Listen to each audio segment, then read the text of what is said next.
आपल्या emotion orgasm मिळालं नाही तर माणसाचं सगळ्यात मोठं जर नुकसान कुठलं होत असेल तर ते नुकसान होतं त्याच्या इमोशन्सचं, त्याच्या भावनांचं.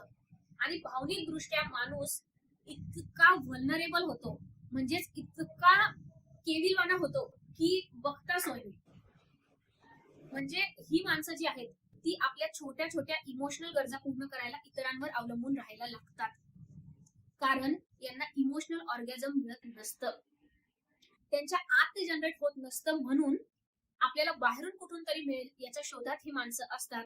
आणि मग याचा या माणसांना खूप त्रास होतो. त्याचं कारण आहे की यांच्या आयुष्यात जी कोणी यांच्या आसपास माणसं आहेत ती प्रत्येकच माणसं यांचं इमोशनल ऑर्गॅझम पूर्ण करायला प्रत्येक वेळी यांना सपोर्ट करू शकत नाही. मग काय होतं, कोणी थोडंसं जरी आपल्याला रागवून बोललं, चिडून बोललं की लगेच आपल्याला वाईट वाटतं, आपल्याला खूप रडू येतं. कोणी थोडंसं आपल्याला इग्नोर केलं, आपल्याला अटेन्शन दिलं नाही की रडू येतं. याच्यातून आपल्याला खूप एकटं एकटं वाटतं. एकटं वाटल्याने असुरक्षित वाटतं, असुरक्षित वाटल्याने निगेटिव्ह वाटतं. असं वाटतं कोणी आपल्यावर प्रेमच करत नाही, सगळ्यांना आपण नकोशी झाले आहोत, आपलं या जगामध्ये कुणीच नाहीये, त्या व्यक्तीने माझा वापर केला आणि आता मात्र जेव्हा मला त्याची गरज आहे तेव्हा त्याला माझ्यासाठी वेळ नाहीये. अशा बऱ्याच प्रकारच्या भावना याच्यातून निर्माण होतात.